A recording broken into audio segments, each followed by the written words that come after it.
Very pleased not to be joined here, blogging the boys, by the one, the only, the dashing, the debonair. Very excited to get his power ranking of Thanksgiving side dishes from SB Nation's Big Blue View. It is Ed Valentine. Ed, do you innately hate Thanksgiving because it is not Valentine's Day?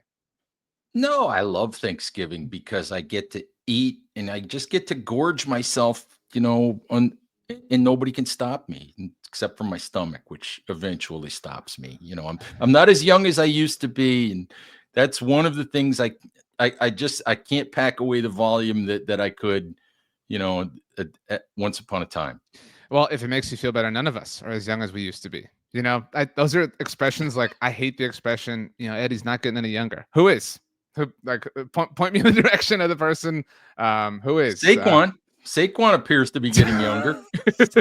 Saquon Barkley is the Benjamin Button of the NFL. That has often been said. Ed is here, graciously so, to discuss the Dallas Cowboys New York Giants Thanksgiving Day game. Ed, you are somewhat recently accustomed to covering the Giants on Thanksgiving. We're all very used to it. So I do want to start by saying I'm sorry that this has impacted your holiday, because we get it. We know it kind of cramps your style. Hey, it is what it is. Somebody's got to do it. Somebody's got to play. At least the Giants are not playing at home. All right. They're not playing at home, which means, first of all, they're 0-6 at home. All right. I don't think I've seen a stadium. I'm not sure the stadium hasn't emptied out before the end of the third quarter in a game yet this year. Although maybe in the Dallas game, at least that was entertaining into the fourth quarter, but the Giants are 0-6 at home.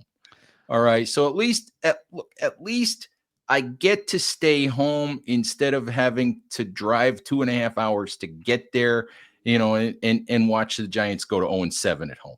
Well, so it's interesting you bring that up, because the vibes, the energy, whatever you want to call it, around the Cowboys are a bit more positive, obviously, with them winning on Sunday against the Commanders. However, they are still winless at home. And I don't know if you know this or if you saw this. This was floating around last couple of weeks. The Giants did win a game at home at the end of last regular season, in a game that technically occurred in the calendar year of 2024. Because of that, the Dallas Cowboys are the only American major professional sports team across the NFL, NBA, MLB, and NHL to not win a game in their home building this calendar year. With the Giants, they're the only two teams to not win a game at home this regular season. But the Giants can fix that. The Giants, if the Giants, if they lose, then they put themselves in some very prestigious company all by themselves. Well, we'll be happy to help, RJ. Always happy to help the Cowboys out. I asked you, or you asked me, excuse me, when I did your show right before we recorded this, just so everyone can understand how the sausage gets made. You asked if Cowboys fans view the Giants in any way other than as the little brother. We've talked about this a few times. We've talked about Dak Prescott and Daniel Jones. The reality is the Cowboys have won 7 games in a row for the second time in sort of 3 instances. Cowboys have won 14 out of 15, with one game breaking that up. So 2 different 7-game winning streaks. What is your approach to a Cowboys game? What is a Giants fan's approach? Is it annoyance? Is it defeat? I'm just kind of curious. And I ask this respectfully to understand. It feels to me the way Cowboys fans approach a 49ers game. Maybe I'm off base, though. No, I look at this and I think at this point, it's a little bit like it also is with the Eagles, and it has been for a few years now.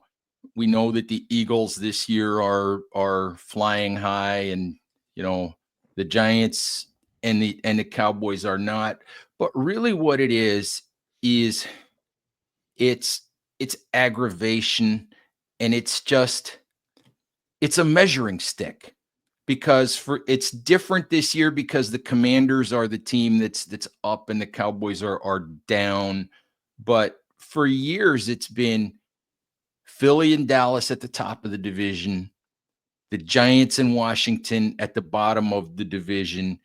And we always look at these games like at some point, this pendulum has to start to swing a little bit.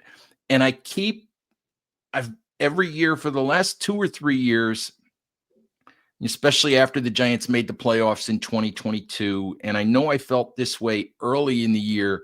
I keep looking at these games thinking, this has to change. This feels like when it's going to change. And then it doesn't. And then it doesn't. And then it's like, oh, here we are. We still stink. We're still at the bottom. We're still looking up at the Cowboys. We still have to listen to Dallas fans, say, well, we're not good, but we're still better than the Giants, you know. But so for me, it's like it's just that measuring stick of when is it going to start to change, and when are the Giants going to get to a point where they can actually beat a representative team, a good team, a division team in a game that actually matters? Because that's when you'll know that maybe things are starting to go forward. Well, they did beat the Eagles in the was it Joe Judge that beat them at home a few years back? That was you have a couple, but that was to I guess the point a little bit before the Eagles had really kind of become who they are with Jalen Hurts at quarterback. And so I understand that. Believe me, I know the Cowboys have had what seems like success. Maybe you don't even feel that way, but there has felt like there's been a glass ceiling on that. So, it's cool. You're winning double digit games, but the Giants may be down on their luck, but they've stumbled into 2 Super Bowls, over the last, whatever it's been, 17 years, 18 years. And that's an interesting thing, RJ, that we could debate forever and ever. The Giants, as bad as they've been for the last 12 years, whatever, they won the last Super Bowl they won is 2011. The Giants still have, in this century, 2 Super Bowl victories. And the Cowboys have how many playoff wins? And I don't say that to poke fun at you, but it's an interesting debate, because as bad as it's been, I think you can argue that Cowboys fans might trade places. There's an age-old would you rather, and it's would you rather your team win the Super Bowl and then be horrible forever. The Broncos just kind of went through that, obviously, right? They still haven't been to the playoffs since winning Super Bowl 50, or be in contention and just never get it done, but you're always one of the best teams in the NFL. Maybe you could use the Ravens as an example here lately. Obviously, they won it 12 years ago, but I mean, I think you get the archetype of the point. Mm-hmm. And to forget 2007, because I think 2007 is maybe the sweetest Super Bowl you could ever have, right? Like to be the ones who, and obviously the Patriots lost again to the Giants and then to the Eagles, but they never lost as a perfect team. You have that one thing, but even just since 2011, that's the entire Jason Garrett era. So, like, if we look at that point in time, I would instantly trade lives. I would instantly trade lives to have won Super Bowl 46, even if it wasn't against the Patriots, even if the Ravens with Joe Flacco had won that AFC Championship game. I would 100% trade lives than to have gone, just for your perspective, since 2011, the Cowboys went 8-8 3 years in a row, lost the winning in division title games to New York, Washington, and Philadelphia. They had the great Des Cotta year. And then they had a horrible year and drafted Zeke and Dak, and we've seen a bunch of things ever since then. So I would trade lives, which is just a depressing thing. I was feeling really good about myself before you brought this up, Ed. So way to go. I'm sorry to put a downer on you right before the holiday, RJ. My apologies. So I took this approach. The great Stephanie Stradley joined me to preview the Cowboys Texans game, and I told her, and she agreed. It felt really stupid ahead of that game to be like, well, so are you worried about Cooper Rush against man coverage? And it does feel kind of silly that way, this week to say, is Tommy DeVito going to play? Is he going to be healthy? Is he the thing? But I will say this: if you could guarantee one thing happen to the Cowboys to help the Giants out, if you could suppress one thing or say, if a genie granted you one wish, something that you could guarantee on the Dallas side of things to help the Giants out, what would that one thing be? Where do you feel like, what is the advantage they could exploit the most? If one thing could happen Thursday that wasn't completely and utterly devastating, I would love it if Micah Parsons woke up Thursday violently ill and couldn't get out of bed for a couple of days. And just couldn't get out of bed for a couple of days, and that the Cowboys had to play without him on Thursday. Look, I don't know who's playing quarterback for the Giants on Sunday. The Thursday on Thursday. On Thursday, excuse it's me. confusing. Yeah. Yes, it's confusing. I don't know who's playing quarterback. Tommy DeVito will play if he's physically able to play, and otherwise it'll be Drew Lock, and God forbid we have to watch Tim Boyle play quarterback on Thursday. But which is possible. By the way, if DeVito can't play and Lock were to get hurt, we'd be watching Tim Boyle on Thursday. So a few things here. One, to go chronologically, and Ed's obviously being tongue-in-cheek about Micah, but to give you your flowers, Ed Valentine is the first person I ever heard say that Micah Parsons was going to be this person. It took a lot, and it took injuries and a few dominoes to unlock Micah for the Cowboys back in his rookie season of 2021. But in that pre-draft, kind of run up, when we did a podcast with BLG, Ed Valentine, because at that point the Cowboys were at 10, the Giants were 11, and the Eagles were at 12. You said, I really want Micah Parsons or Devontae Smith. So I'm really sorry that the things fell the way that they did for you. And we got this typical Giants fashion. The Giants ended up with Kadarius Toney, right, who morphed into Darren Waller, right, and neither of those worked out to be well. At least Darren Waller wasn't nearly as much of a head case as Kadarius. It could have been. Not that this would have saved anything, but it could have been Justin Fields, because that was when the Giants traded back. It was Chicago coming up for Justin Fields. You can argue what that would have been like. But so first of all, Ed knew this. I always wanted to give you your flowers for that, and I have done so in the past. Number two, on the Tommy DeVito thing, because this popped up on Tuesday, the day we're recording this, and there were a lot of people who said, well, he wasn't on the injury report, whatever. Do you put anything into any conspiracy theory of tanking or anything otherwise, or do you legitimately buy it's a real legit injury situation? It's just it happened in the way that it did. If I was a conspiracy theorist, yeah, okay. If I was a conspiracy theorist, and I'm not saying that some of my Big Blue View cohorts and I have had this discussion prior to our show on Tuesday. Right. Hypothetically, right. Hypothetically, if I was a conspiracy theorist, I would say that Tommy DeVito starting on Sunday. Thursday. At MetLife. Starting on Sunday against Tampa Bay at MetLife Stadium was John Mara's call. And like in a player popularity way, the Saquon line that's been heard around the world. No, it was John Mara's call because it's throw a bone to an unhappy fan base. I got you. Okay. And if I was a conspiracy theorist, I would say that this very convenient injury was somehow Brian Daboll saying that, well, if Daniel Jones isn't here, the guy that I've said all year long is the best quarterback we have, the quarterback I want to play is Drew Lock. But of course, I'm not a conspiracy theorist, and I didn't say any of that. Yeah, I mean, I'm not a conspiracy theorist either, but if I were, I would offer that Rico Dowdle suddenly becoming ill himself in the way you forecasted for Micah, hypothetically as well, right before the Cowboys played the San Francisco 49ers on Sunday Night Football, in what was looking like it was going to be the Cowboys having to make Ezekiel Elliott a healthy scratch. If I was a conspiracy theorist, I would say that was the team just finding a way to keep Zeke on the field. But I'm not a conspiracy theorist, just like you, Ed. We're just two rational, reasoned fellas who are exploring what conspiracy theorists could possibly potentially offer as potential ideas. Absolutely. I mentioned there were three things. The third was, I don't know if you're aware of this. Obviously, with the Cowboys playing on Thanksgiving, I'm intimately aware with it. This is the second most watched television show of the year. Not football game, not sporting event. Number one is the Super Bowl. Number two is the Dallas Cowboys Thanksgiving Day game. So there will be people who don't know or don't have an understanding of certain things that will walk away with them on Thursday night after having watched this game.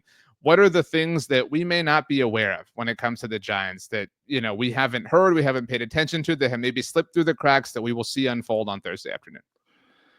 Well, I mean, is the world aware that Dexter Lawrence and Malik Neighbors both said after Sunday that the team played soft? Is the world aware of that? Geez, what are they? Well, Maybe some players we're not aware of. Something that isn't as mainstream as Tommy DeVito's name, as an example.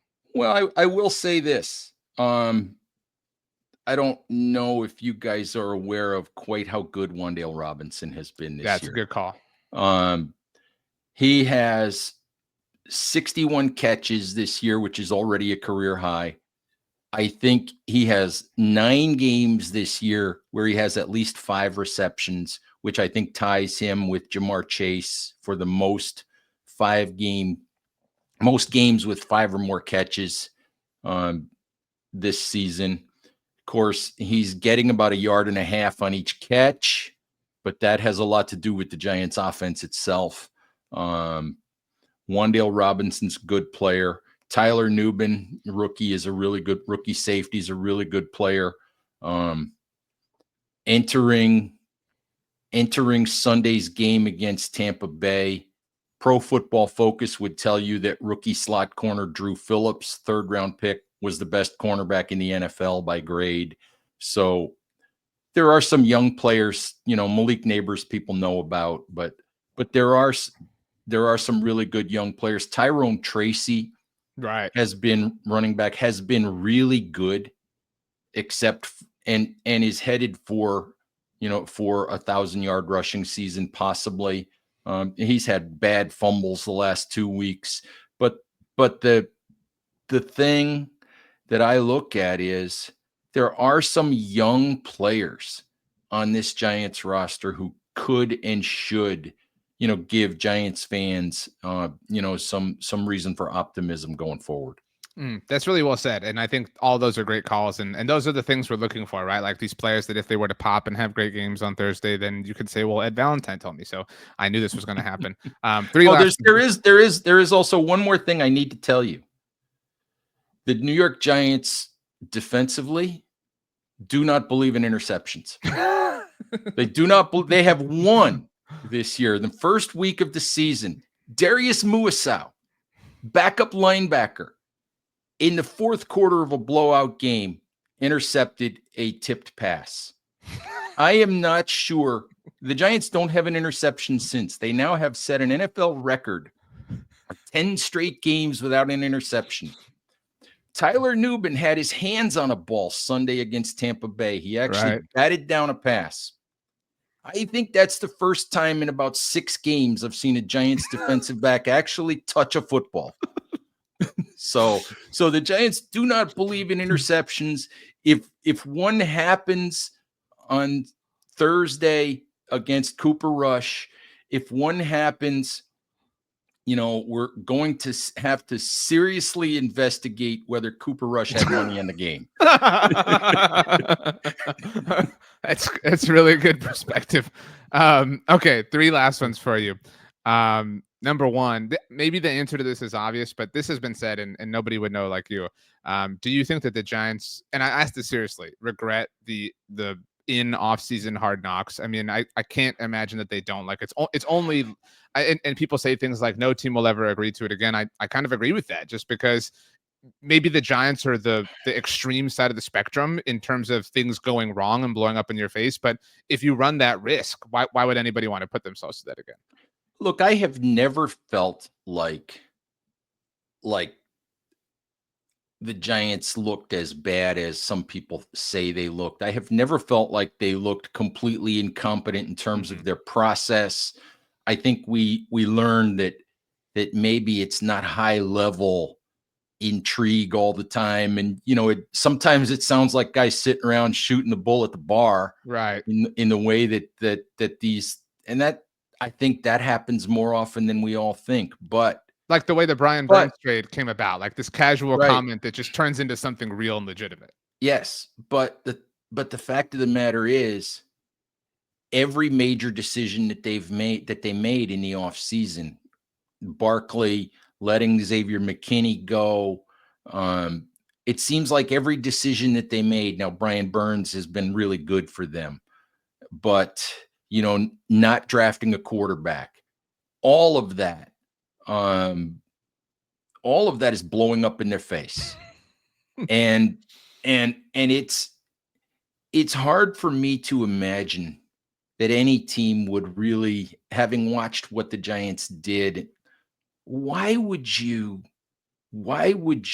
have those kinds of discussions, about important franchise changing matters? Why would you have those in front of a camera? I Yeah, don't, so yeah, I don't get it. I think it's one thing, and I say this with respect because he's a friend of Blogging the Boys, but to have a conversation of, okay, we're not going to re-sign Tony Pollard, as opposed to we're not going to bring back Saquon, especially after what everything had been. So that was interesting perspective. Thank you for that. My penultimate question is a prediction for the game, although I think I know where you're going here. I think the Giants were utterly and completely embarrassed by what happened on Sunday against Tampa Bay. They were behind 30-0. And as Dexter Lawrence used the word soft, and Malik Neighbors used the word soft. And I think that neither of them were, quote unquote, calling out their teammates and saying they were soft. Right. What they were saying is the performance was soft. This is not acceptable. Dexter Lawrence clarified on Tuesday. He said, we're in the NFL. Losing 30-7 is not okay. Right. And the Giants that I've had a chance to talk to have all said they were embarrassed by what they put on the field on Sunday. And, I think they will play with more effort. I think they will play harder. I think they will put up a better fight on Thursday, but there's no chance I will pick them to win. I think that's really well diagnosed. I think there's something to standing a little bit tall, but ultimately probably still not having the horses, even against a team that doesn't have that many themselves, right? And it's just a tough time. I think we both understand that really well. My last one, so that wasn't the last one. I promise that my last one is the most volatile because I'm certain that we'll catch up in the offseason, talk draft, things like that. But we probably won't have you on, before the Hall of Fame announcement is made, the eve of the Super Bowl. And it's very possible that Eli Manning will be a part of the Pro Football Hall of Fame class of 2026. I'm certain that you are you're battening down the hatches for what that will be like if it does come to pass. So I mean, I say this legitimately. Present the case for Eli Manning as a Hall of Famer, or your thoughts on the matter, however you want to take this, because it does seem inevitable to me, and I think to a lot of football fans, a few months from now. I think he's a Hall of Famer. Okay. I think he's a Hall of Famer. If I had a ballot, if I had a vote, I would vote for him on the first ballot. I am not sure at all that he gets in on the first ballot. He's a very, for a guy who was very vanilla, for a guy who never made headlines, his Hall of Fame candidacy is the most divisive thing that's ever happened in Eli Manning's life. All right. It seriously is. And I get it. I get it because you can look at 118 and 118 for his career. You can look at the fact that there are a lot of pedestrian seasons in there, that the back half of his career after the second Super Bowl was him quarterbacking a lot of bad football teams. My counter to that would be, if Plaxico Burress doesn't put a bullet in his leg in a bar in 2008, basically destroying the best team that Eli Manning ever quarterbacked, he's got 3 rings, and nothing that happened in the last 6 or 7 years of his career can really be blamed on Eli. That was all the Giants organizationally, messing that up. I would actually argue, RJ, that 2 Super Bowls for the Tom Coughlin, Eli Manning pairing, 2 Super Bowls was an underachievement. I would actually make that argument that it was an underachievement, that pairing could have won at least one more. I think he's a Hall of Famer, but I don't think he's going to get in on the first ballot. I think it's just too divisive. I think it's going to take some time to convince some people that it's okay to vote yes. I mean, this guy beat Tom Brady in 2 historic Super Bowls. There's no quarterback who's got 2 Super Bowl rings, unless does Jim Plunkett No, have Jim 2? Plunkett has 2. Jim Plunkett's He's the the face only for it, yeah. other one, but I think That 2 isn't in the Hall of Fame. Just to right, finish that your isn't in the right. Hall of Fame. I think the 2 historic seasons make him a Hall of Famer. 16 years makes him a Hall of Famer. But I won't be surprised at all if he doesn't get in this current class. I suppose just to add a few things, Ben Roethlisberger and Patrick Mahomes have 2 rings. Obviously, neither are eligible. I do think Roethlisberger gets in, and Mahomes is obviously Mahomes. But I'm a believer that on some level that the Hall of Fame is a museum to professional football. And my favorite way of describing, or the eye testing of who's a Hall of Famer, is, could you tell the story of the NFL without this person? That's not the only prerequisite, but I like to have, it's kind of a Rorschach test for me. You certainly cannot tell the story of the NFL without Eli Manning. Not even in terms of his last name or whatever, but I mean, because of the 2 Super Bowl. I mean, the man preserved NFL history. I mean, that gets lost. Like, I know we remember that, but it was intense. And you mentioned that 2008 team. For our younger audience, people who don't remember, the Giants were the #1 seed in the NFC. It, looked like they were going to repeat, and then they lost in the divisional round. And I will always be bitter that they did not get as much hatred as the Cowboys did for losing in the divisional round the year before to the Giants. And they lost to a division rival as well. Of course, you got to make it about the Cowboys. In the Philadelphia Eagles. And so I'll top this with another controversial thing.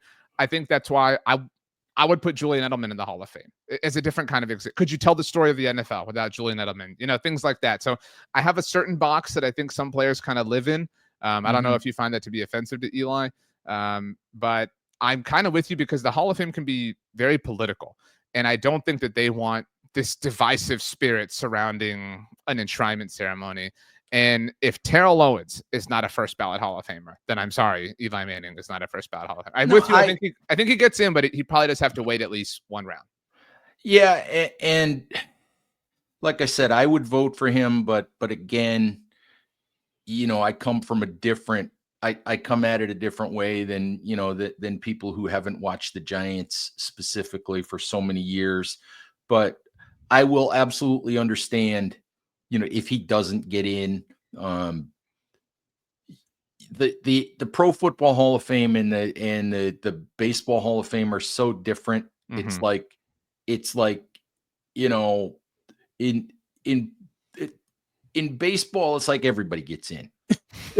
Everybody gets in, and in pro football, there's a very exclusive group of people who make that decision, and they have very tight guidelines as far as the numbers of people that they allow in every year.